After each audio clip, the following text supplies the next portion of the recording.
ஸ்ரீமதி ராமானுஜாய நமः. சச்சிதானந்தரூபாய கிருஷ்ணாய க்ளிஷ்டகாரிணே நமோ வேதாந்த வேத்யாய குரவே புத்தி சாட்சிணே. நாள்தோறும் பகவத்கீதையில் நாம் இப்போ 10வது அத்தியாயத்தில் 34 ஸ்லோகங்கள் வரைக்கும் பார்த்துருக்கோம். பகவான் இதில் என்ன பண்ணிட்டு வர்றாருன்னா, அர்ஜுனனுக்கு தன்னுடைய சொத்து விவரங்கள், அதாவது பகவானுடைய சொத்துன்றது நம்மளால் பார்த்துட முடியாது. அதனால தான் அவர் ஒவ்வொரு ஸ்லோகத்துலேயும் 3 வர்க்கங்களோ இல்லை 4 வர்க்கங்களோ கூட்டங்களாக எடுத்து அதில் தான் எதுவாக இருக்கேன், சிறந்ததாக எதுவாக இருக்கேன்னு சொல்கிறாரு. அதில் 35வது ஸ்லோகத்தில் ப்ருஹத் சாம ததா சாம்னாம் காயத்ரி சந்தசாமஹம் மாசானாம் மார்கசீர்ஷோஹம் ரிதூனாம் குசுமாகரஹ.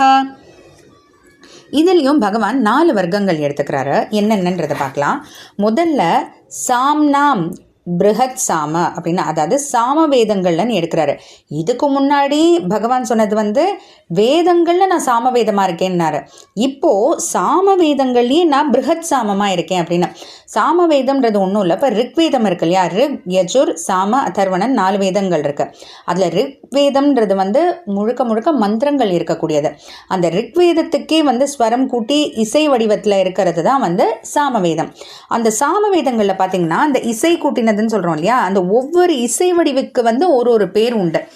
அதில் ப்ருஹத்னு ஒரு சாமவேதத்துக்கு பேர். அதனால ப்ருஹத் சாமமாக இருக்கேன் அப்படின்ட்டு பகவான் சொல்கிறாரு. அதில் ப்ருஹத் சாமமாக இருக்கேன்னு. அடுத்து காயத்ரி சந்தசாமகம். சந்தசாம்னா சந்தஸுக்களில் அகம் காயத்ரி. சந்தஸ் அப்படின்றது ஒன்றும் இல்லை, மீட்டர் அப்படின்னு சொல்லுவாங்க. அதாவது இப்போ இந்த போயம் கவிதைகள்லாம் எழுதும்போது இந்த ஒவ்வொரு வரியிலையும் இவ்வளோ எழுத்துக்கள் தான் இருக்கணும் அப்படின்ற மாதிரி அந்த இருக்கும் இல்லையா. அதுபோல் இப்போ ஸ்லோகத்துலலாம் நம்ம பார்த்தோம் அப்படின்னா, இப்போ ஒன்றும் இல்லை, பகவத்கீதையிலே எந்த ஸ்லோகமாக இருக்கட்டும், பகவத்கீதையோ இல்லை எந்த ஸ்லோகமோ, அதை 4ஆக பிரிச்சுக்கணும். அந்த 4ஆக பிரித்து ஒவ்வொரு பிரிவினைக்கும் பாதம்னு பேர். அப்போ அந்த ஒவ்வொரு பாதத்துலேயும் எவ்வளோ எழுத்துக்கள் எண்ணிக்கை இருக்குது அப்படின்றது தான் இந்த சந்தஸ் அப்படின்னு. அதில் பார்த்தா மொத்தம் 7 சந்தஸுக்கள் இருக்குது. காயத்ரி, உஷ்ணிக்கு, அனுஷ்டுப், ப்ருஹதி, பங்க்தி, த்ரிஷ்டுப், ஜகதி அப்படின்னு மொத்தம் 7 சந்தஸுக்கள். இதில் பார்த்தீங்கன்னா இப்போது காயத்ரியில் இப்போது 24 எழுத்துக்கள்னு தெரியும். அப்போ 24 4ஆல் இது பண்ணோன்னா ஒரு பாதத்தில் 6ன்ற கணக்கு வருது. 6 4 24. அடுத்து உஷ்ணிக்கில் 7 4 28, அனுஷ்டுப்பில் 8 4 32, ப்ருஹத்தியில் 9 4 36, பங்க்தியில் 10 4 40, த்ரிஷ்டுப்பில் 11 4 44, அடுத்து ஜகத்தியில் 12 4 48 அப்படின்ற இந்த கணக்கு வருது இல்லையா. இதில் காயத்ரி சந்தஸ்க்கு என்ன ரொம்ப சிறப்பு அப்படின்னா, 4 பாதம் இருக்கணும். ஒவ்வொரு பாதத்துலேயும் 6ன்ற கணக்கு வந்தால் தான் 6 4 24. அதில் 24 எழுத்துக்கள் இருக்குன்றது சரிதான். ஆனால் 3 பாதங்கள் தான் இருக்குது காயத்ரி சந்தஸ். அதாவது தினமும் சொல்லக்கூடிய ஒரு மந்திரம் இல்லையா, அதுவும் சந்தியாவந்தனம் அப்படின்ற அந்த மந்திரத்தில் அது வரக்கூடியது காயத்ரி மந்திரம். அந்த காயத்ரி மந்திரம்னு அதுக்கு பேர் ஏன்னா அது காயத்ரி சந்தஸில் இருக்கிறதுனால தான்.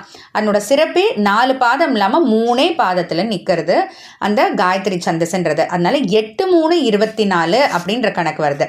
அதனால சந்தஸுக்களில் நான் காயத்ரியாக இருக்கேன் அப்படின்ட்டு பகவான் சொல்கிறாரு. அடுத்ததா மாசானாம் அகம் மார்கசீர்ஷோகம். மாசானாம் மாதங்களில் அகம் மார்கசீர்ஷ, மாதங்களில் நான் மார்கழி அப்படின்னு சொல்கிறாரு. கேட்கவே வேண்டாம். இதுக்காகனே ஆண்டாளம்மா திருப்பாவை பாடியிருக்காங்க. அது மட்டும் இல்லாமல் தேவர்களுக்கு பிரம்ம முகூர்த்த காலம் இந்த மார்கழி மாதம் தான் வருது அப்படின்றதுனால அதுக்கு ரொம்பவே நிறைய சிறப்பு. அதனால் மாசானாம் அகம் மார்கசீர்ஷ. அடுத்து ரித்தூனாம் குசுமாக்கரக. ரித்தூனா ரித்துக்கள் அப்படின்னு சொல்லுவாங்க இல்லையா, சீசன்ஸ் அப்படின்னு சொல்கிறோம். இந்த காலம் அந்த காலம் அது மாதிரி வெயில் காலம், மழை காலம், வசந்த காலம்னு அதில் ரித்துனாம் குசுமாக்கரகன்னா ரித்துக்களில் 6 ரித்துக்கள் இருக்கும் மொத்தம். அதில் நான் வசந்த ரித்துவாக இருக்கேன் அப்படின்னு பகவான் சொல்கிறார். ஏன்னா அது வசந்த ரித்துவில் தான் எல்லாம் பூக்கள் எல்லாமே பூக்க ஆரம்பிக்கிறது. அதுக்கப்புறம் ஒவ்வொரு மரங்களில் செடிகள்லாம் புது புது இலைகள்லாம் துளிர்விட ஆரம்பிக்கிறது அந்த ரித்துல தான் அப்படின்றனால வசந்த ரித்துன்னு. அப்போது 4 விஷயங்கள் எடுத்துக்கிறாரு. சாமவேதங்களில் நான் ப்ருஹத் சாமமாக இருக்கேன், சந்தஸுக்களில் நான் காயத்ரியாக இருக்கேன், மாதங்களில் நான் மார்கழி, ரித்துக்களில் நான் வசந்த ரித்து அப்படின்ட்டு பகவான் சொல்லியிருக்காரு. தொடர்ந்து பகவான் சொல்லக்கூடிய சுவாரஸ்யமான விஷயங்கள்லாம் கேட்டுகிட்டே வரலாம். ஜெய் ஸ்ரீ கிருஷ்ணா.